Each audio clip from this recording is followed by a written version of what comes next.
आज मैं यहाँ पर कोई रेसिपी शेयर नहीं कर रही हूँ। आज मैं यहाँ पर आपको बतलाऊंगी कि घर पर जो दाल वगैरह आती है उसे कैसे स्टोर किया जाता है, कैसे उस दाल को हम सालों भर रखकर स्टोर कर सकते हैं, उसमें कीड़े वगैरह नहीं लगते हैं।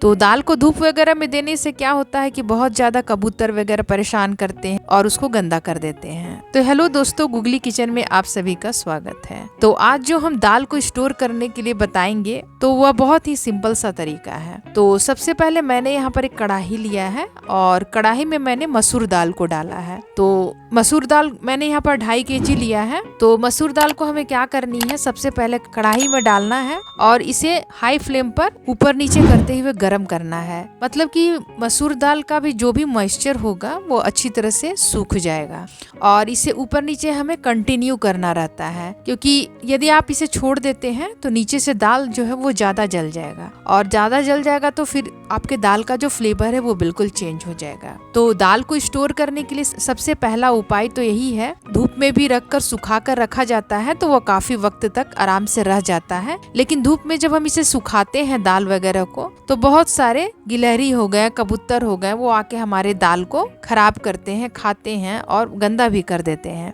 जिससे फिर हमें उसे स्टोर करने में काफी परेशानी होती है, फिर से हमें उसे साफ करना पड़ता है। तो यहाँ पर आज मैं जो उपाय आपको बता रही हूँ वो बहुत ही आसान सा उपाय है और इससे आप दाल को पूरे साल आराम से स्टोर करके रख सकते हैं। तो पूरे साल भर के लिए तो हम ज्यादा दाल का इस्तेमाल करते नहीं है, तो छोटे परिवार के लिए ये जो ट्रिक है वो बहुत ही कारगर होती है। तो आप देख सकते हैं मैंने मसूर दाल को डाल दिया है और इसे अच्छी तरह से भून लिया है। मतलब कि आप इसे यदि टच करेंगे तो हाथों में बहुत ज्यादा गर्म लगेगा। तो समझ जाइए आपका जो दाल है वो अच्छी तरह से गर्म हो गया है और इसका मॉइस्चर भी सूख गया है।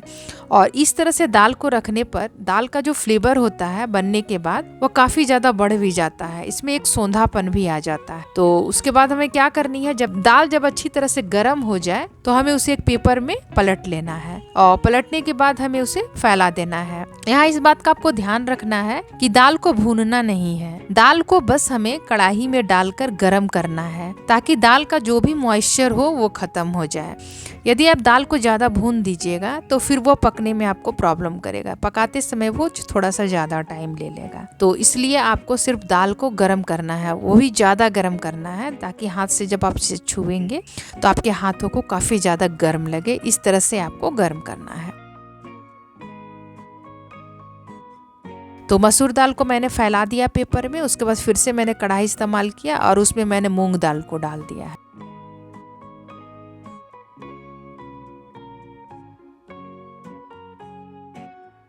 तो मूंग दाल हमारा यहाँ पर 1.5 kg के लगभग है। तो मूंग दाल डालने के बाद सेम प्रोसेस से हमें इसे ऊपर नीचे करना है। मतलब इतना हमें इसे गरम करना है कि हमारे हाथों को एकदम अच्छा सा गरम लगे। तो आप यहाँ पर देख रहे हैं मैंने इसे कंटिन्यू चलाना शुरू कर दिया है। इसे भी हमें छोड़ना नहीं है, मतलब चलाते रहना है। तो इसी तरह से मैंने मूंग दाल को भी कढ़ाई में गरम करना शुरू कर दिया है। बस आपको इस बात का ध्यान रखना है कि इसे नीचे से जलने नहीं देना है, एकदम भूनना नहीं है, बस गरम करना है। तो आप देख सकते हैं मैंने फिर से इसे हाथ से टच किया तो यह काफी गरम लग रहा है, मतलब ये भी अच्छी तरह से गरमा गया है। उसके बाद मैंने फिर से पेपर लिया और पेपर में फिर से मैंने इसे पलट दिया।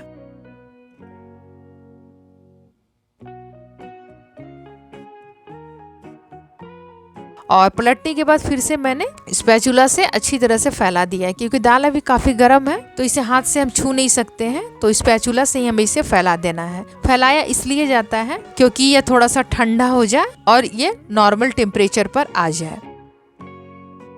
तो मैंने मूंग दाल को यहाँ पर गरमा लिया। अब हम यहाँ पर अरहर की दाल डालेंगे। अरहर की दाल भी हमारी यहाँ पर 1.5 kg है। तो अरहर की दाल को भी डालकर मैंने इसे मिलाना शुरू कर दिया है।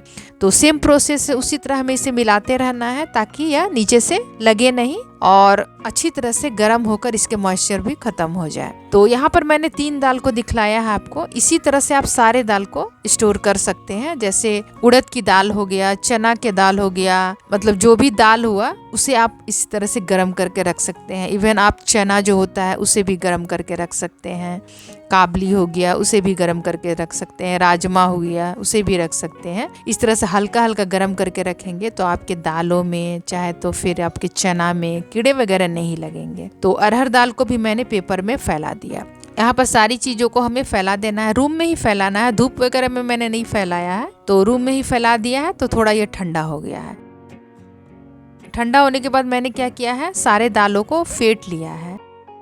ठंडा होने के बाद मैंने मसूर दाल में मूंग वाला जो दाल है उसे डाल दिया है और उसे मैंने अच्छी तरह से मिला लिया है। आप चाहे तो दाल को अलग अलग भी रख सकते हैं, लेकिन मैं दाल को फेंट कर ही रखती हूँ ताकि बनाते समय आसानी से बनाए और इसका फेंटा हुआ दाल का जो फ्लेवर होता है ना, वो बनने के बाद बहुत ही फ्लेवरफुल हो जाता है। तो मैं सारे दालों को गर्म करके इस तरह से फेंट लेती हूँ और फेंटने के बाद ही मैं इसे जार वगैरह में बंद करके रखती हूँ। तो आप देख सकते हैं मैंने सारे दाल को अच्छी तरह से फेंट लिया है। और फेंटना तभी है जब आप दाल आपका ठंडा हो जाए, मतलब कि नॉर्मल टेम्परेचर में आपका दाल आ जाए। उसके बाद हमें क्या करनी है, कांच की जार लेनी है या कोई भी जार आप ले सकते हैं, प्लास्टिक की भी आप जार ले सकते हैं जिसमें ढक्कन वगैरह अच्छी तरह से टाइट से बंद हो। तो मैंने यहाँ पर ग्लास जार ही लिया है, उसमें मैंने फिल करना शुरू कर दिया है।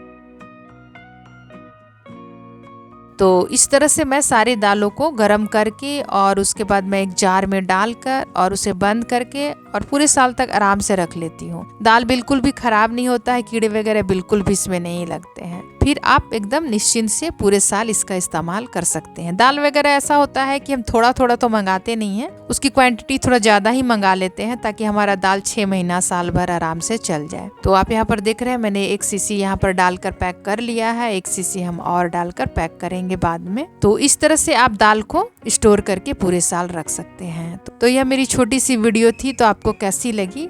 तो यदि मेरी यह वीडियो आपको पसंद आया तो प्लीज़ मेरी वीडियो को लाइक कर दें, मेरे चैनल को सब्सक्राइब कर दें और यह तरीका आपको कैसा लगा यह मुझे कमेंट करके ज़रूर बताएं। आज के लिए बस इतना ही, अगले वीडियो में फिर मुलाकात होगी। तब तक के लिए good bye and take care.